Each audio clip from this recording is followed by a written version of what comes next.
Сайн уу хүмүүс ээ.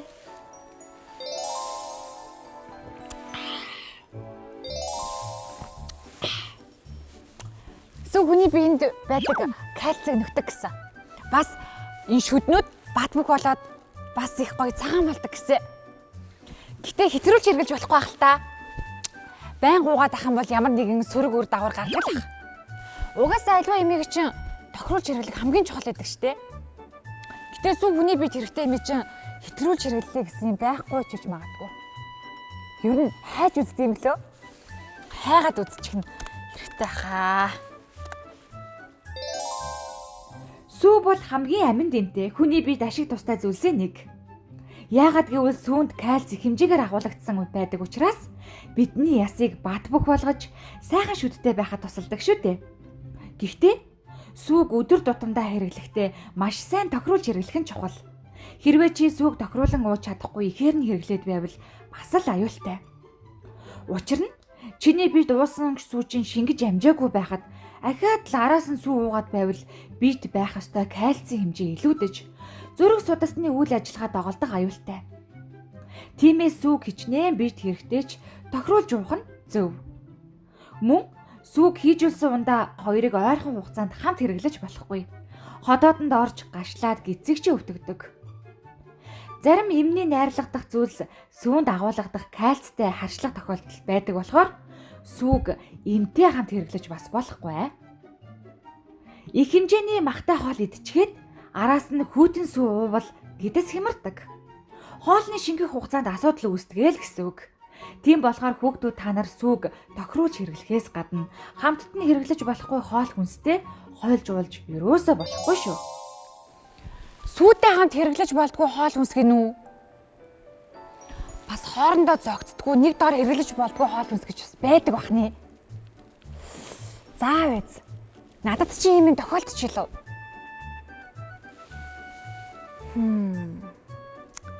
Хоорондоо зогцдгоо хоолыг нэг дор хэрэглэхээр яадаг юм болоо?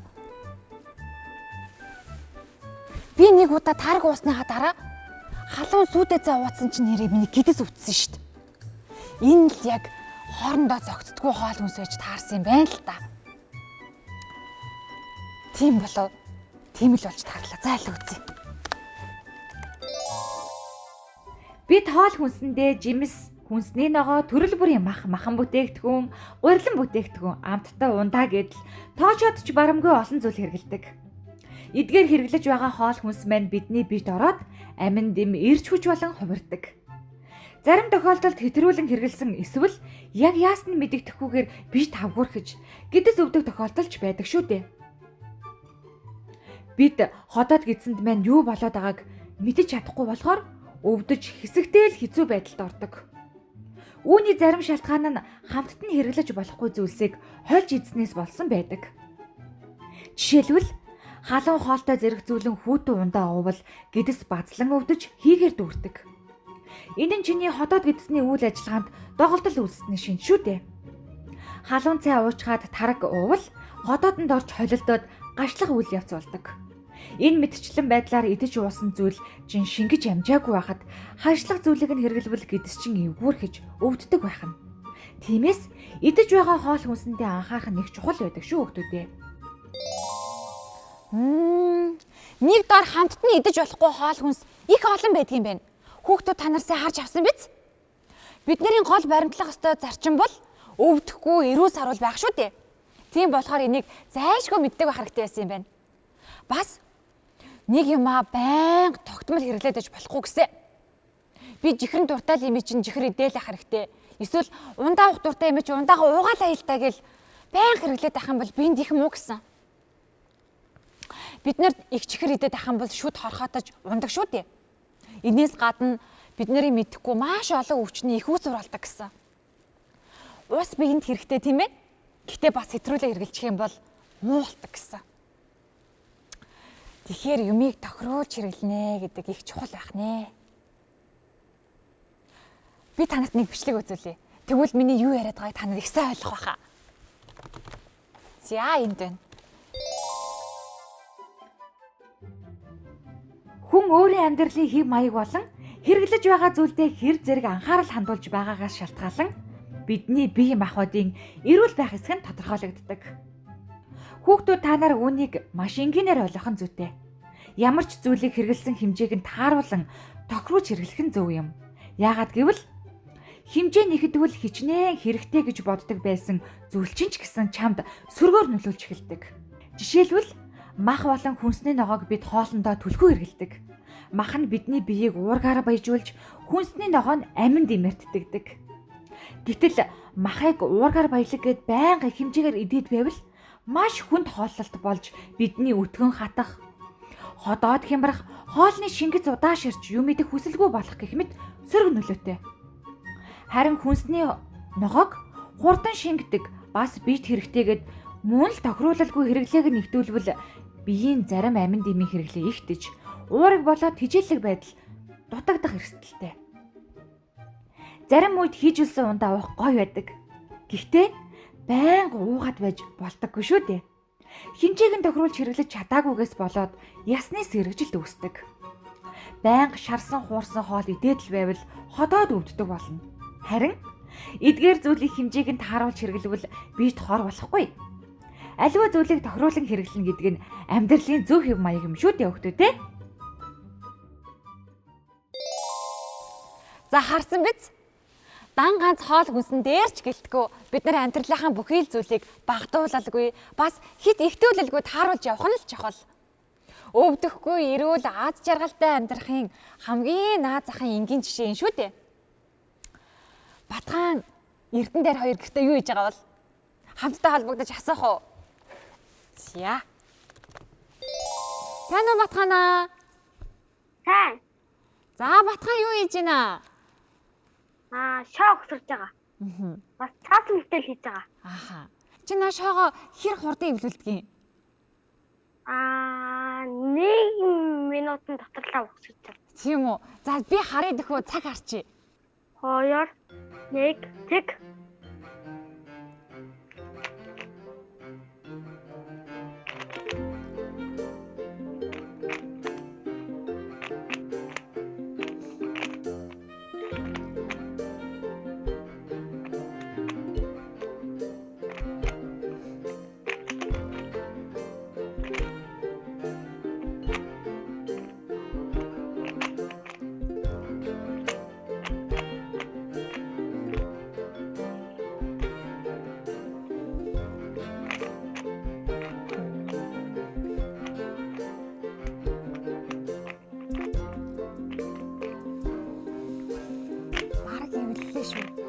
Бараг дуусах гэдэг шүү.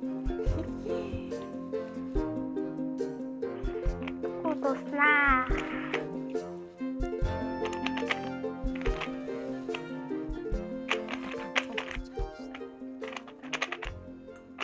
Өгсөрчлээ. Гондог. Хин зааж өгсөн? Оюун ухааны академи юу? Тарих хөгжүүлэхэд тустай. Шоолох юм.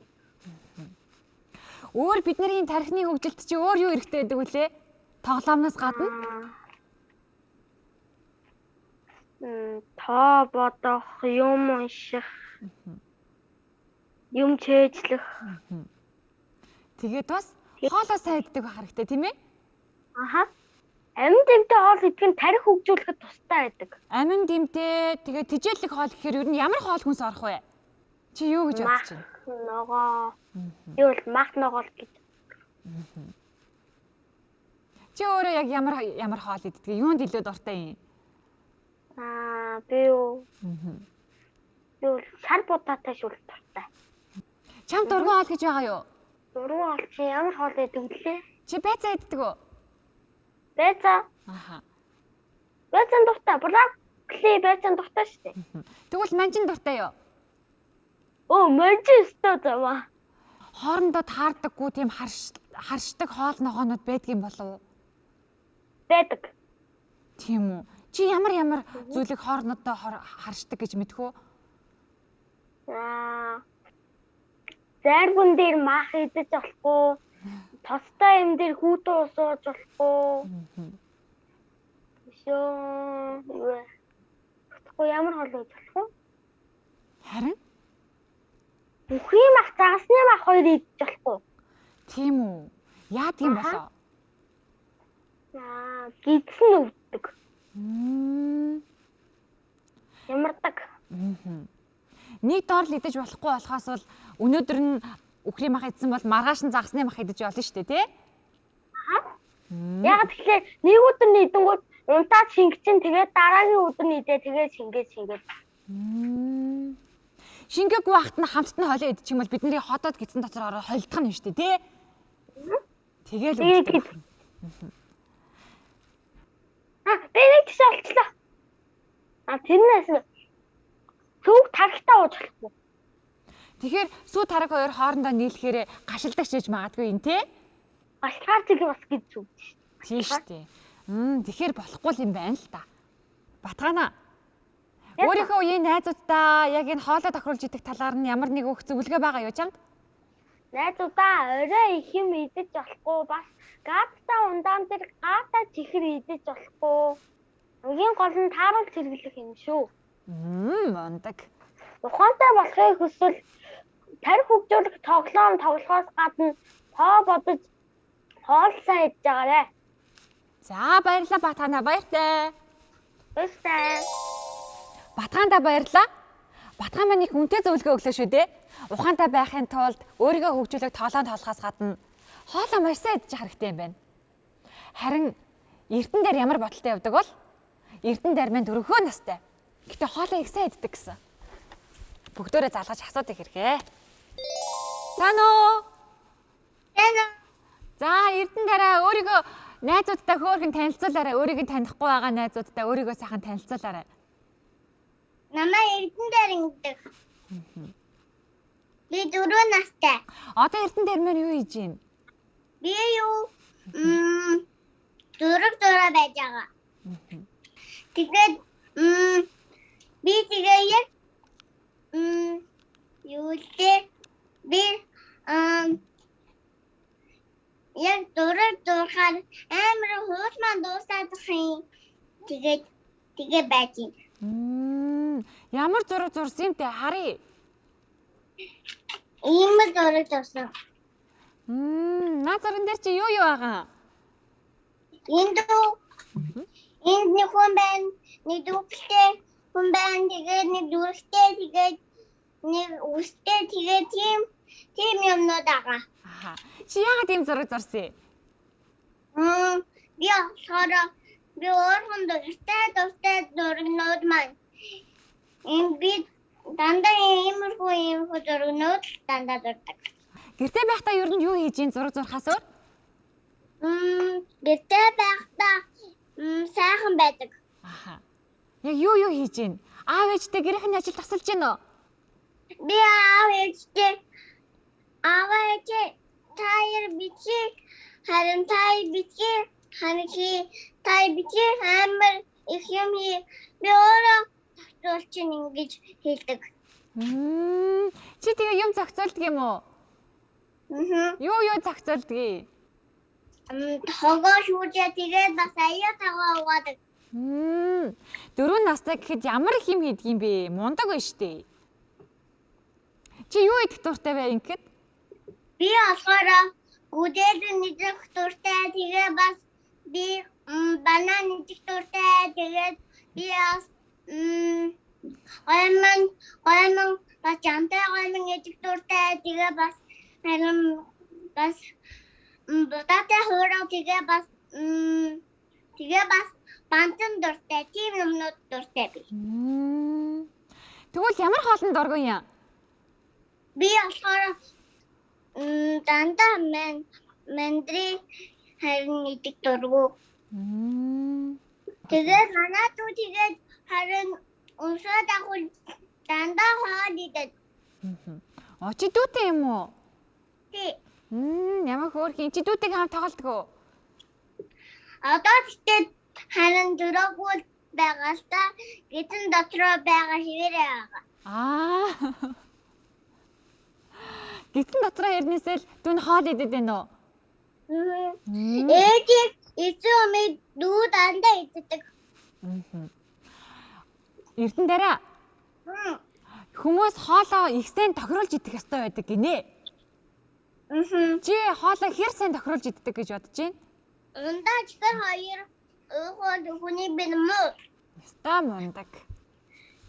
Хоолоо сайн дээрээ. Тэгээд хоолоо битгий ялгаарай. Тэгэх юм бол яах вэ? Тэгэх юм бол Хурдан там болно. урдаан там болно. За баярлалаа Эрдэнэ тараа. Баярлалаа. Баяртай. Баярлалаа. Хоёр найз маань хоолоо тохируулж идэх талаар их сайн мэддэг юм байна. Хүүхдүүд та нар ч гэсэндээ энэ хоёроос дутхгүй сайн мэддэг баха. Бид нарыг өвдчгөр хамгийн их санаа зовдөг хүмүүс нь хэн блэ? Мэдээж аав ээж нарын санаа маш их зовдөг. Тийм болохоор бид нар дан ганц өөрийнхөө төлөө биш аав ээжийнхээ төлөө өвдөхгүй байх хэрэгтэй юм байна. Өвдөхгүй байхад туслах хамгийн чухал зүйл нь хоол шүү дээ. Тийм учраас та нар хоолоо үргэлж зөв тохируулж идэж байгаарай. Харин одоо гэгээ гэхээ илгээсэн бичлэгийг үзье. Гэгээ маань бид нар руу дандаа сонирхолтой хөөрхөн бичлэг илгээдэг шүү.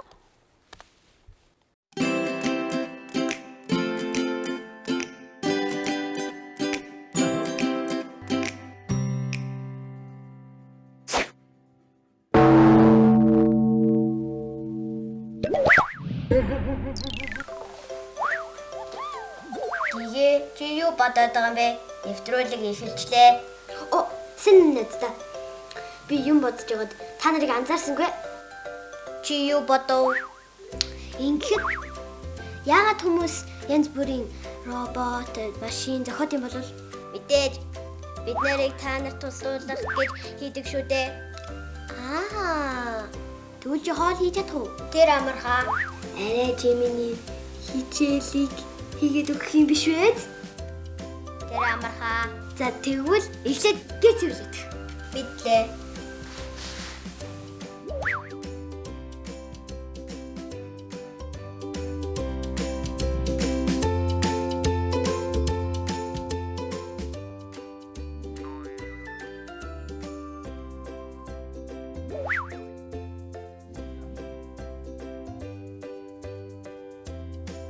Робот Жижи. Хичээлээ хийсэн үү? Тийм ээ. Гэрээ тавьсан уу? Тийм ээ. Хоолоо хийсэн үү? Тийм ээ. За тэгвэл явж идээ та. Миний би юу ч яагаа? Чи засгуур хөвцээр байгаад бүдүүн болчлоо. Тийм үү? Чи дээрээс нь бас хүнээр хичээл хийлгсээр байгаад тэнэг болчлоо. Би тэхгүй. Би тэнэг болоогүй. Тэгвэл би чамд амархан бодлого бодуулъя.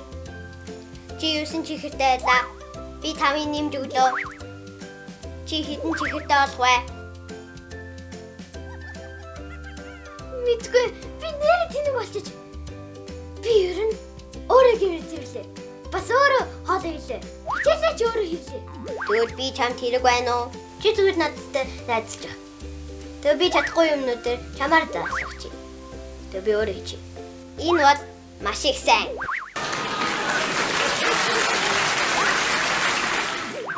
Загтд. Хамаг юм аа хүнээр хийлгээд суух юм бол чи нэг л өдөр тэнэг залхах хөвгөд орно. Тэгэхээр чи бүх юмээ өөрөө хийж сураарай. Баярлалаа.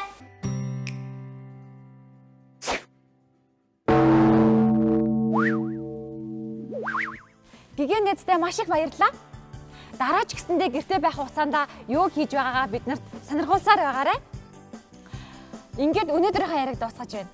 Доорын явж хоол хийж идлээ. Гэхдээ өнөөдрийнхөө ярилцсан сэдвийг ерөөсөө мартахгүй. Баяртай хүмүүстээ. Баяртай.